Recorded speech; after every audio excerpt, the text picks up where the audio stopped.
I've officially stopped using Google Chrome as my main source of password manager.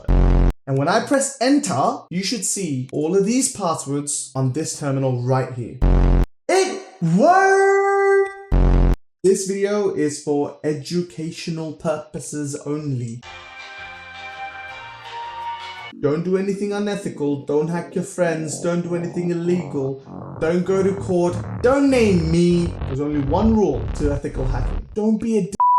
Nowadays there's passwords everywhere. I have a password, you have a password. My passwords are better than yours. But because they're so good, I can't remember them. So I use password managers. I used to use Google Chrome's inbuilt password manager. All passwords that you store on Google Chrome are encrypted, nice and safe and secure, and stored locally on your device. The way this is done is Chrome has two important files. There is the local state file and there is the login data file. All your passwords are encrypted with AES and stored in the login data file, which is an SQLite database. Then you've got your local state file. Now this is where you have your master key. The master key is used to decrypt all your passwords and fetch the clear text credentials from the AES encrypted blob. I know I didn't do a great job of explaining that. That's why I have demonstrations. I have a victim machine here. This is the machine that I want to hack. And this machine has Google Chrome installed. We can go to the Chrome Password Manager website, or really the internal page, and look at that. It's 4 different passwords. However, if I want to access any of these passwords, Microsoft wants me to enter my Windows Hello PIN. I don't want to do that. I don't want to do that. So what do I do? Well, by the way, there's two types of people in the world. People who know how to read Python and people who don't. Now I have to explain this script to the both of them. I'm going to keep it as simple as I can. First section of this script fetches the login data file and the database in it. It creates a copy in my local folder, and because it's an SQLite database, I will initiate an SQLite connection and fetch all the contents in that database. And after I have that, I'll go through each record, each row, or really each password. I will decrypt them. And the decrypting functions are right here.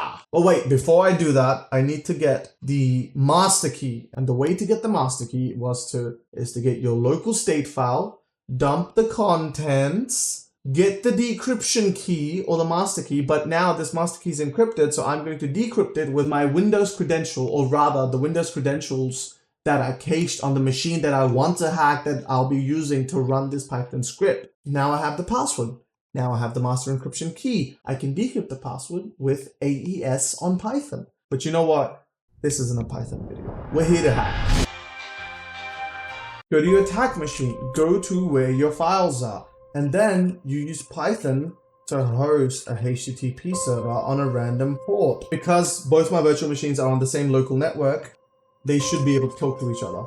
My IP address is that right now, and this is my internal IP address. Don't try and hack it. Now that I have a web application running on my attack machine, let's download the file that I'm hosting on this machine through an IWR module on PowerShell. What was my IP? 192.168.192.129, and the port number was 8000. And the file that I wanted to download was extractor.py. I'll do out file extractor.py. Lovely. Okay, now I have extractor.py. I'll also get the requirements.txt, rec.txt. Wow, look at that typing speed. Look at that. And now I have extractor.py and, oh, don't look at that. I have requirements.txt. Now, I could pretty much go to this website on my Google Chrome browser as well and just download those files that way. Look at that. Look at that. Lovely. Now that I have those Python files, these are the passwords we're trying to get. What I'm going to do first is use pip to install all the modules I need for this script. Oh, I don't have the requirements, as you can see. Boom. Well, I already had these downloaded. I just realized now that I have all my modules downloaded, I will try and run extractor.py. And when I press enter, you should see all of these passwords on this terminal right here. and boom! And did I have to enter any pins? No. I want to take this a step further because I know the elite hackers amongst you would be wondering, whoa, we're really relying on the fact that the attack machine that we want to use has Python? So the goal was to convert the extractor.py and every module that it's been using into a binary or an exe file for a Windows machine, especially a 64-bit binary. A module that's recommended widely is the PyInstaller. So that's what we're going to use. Now I know this looks funny. I had a bit of trouble setting it up on my Windows. So all I'm doing now is I've installed it, and after I've installed it, this was the command. Now obviously this doesn't add it to my path, so I'm going straight to the file path. Let's run it again, and this time give it extractor.py because that's the main file that I want to convert. And after I have that, I'll say one file and let the magic work. And now I sit here and I pray. Let's try and see if I can now transfer this file over.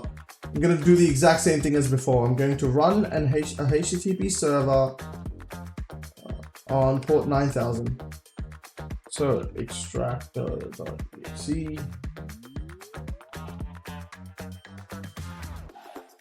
extractor.exe, 192.168.1.119, I believe was the correct one. Just work. Perfect. It's clearly getting it. It's downloading it. It's down. Okay, it's done. Let's look at that. Lovely. I have the executable file. And now, ladies and gentlemen, I don't need Python for this on the machine. I can just straight up just run this directly. And when I press this, I should have every single password. 3, 2, 1. Ah! It worked!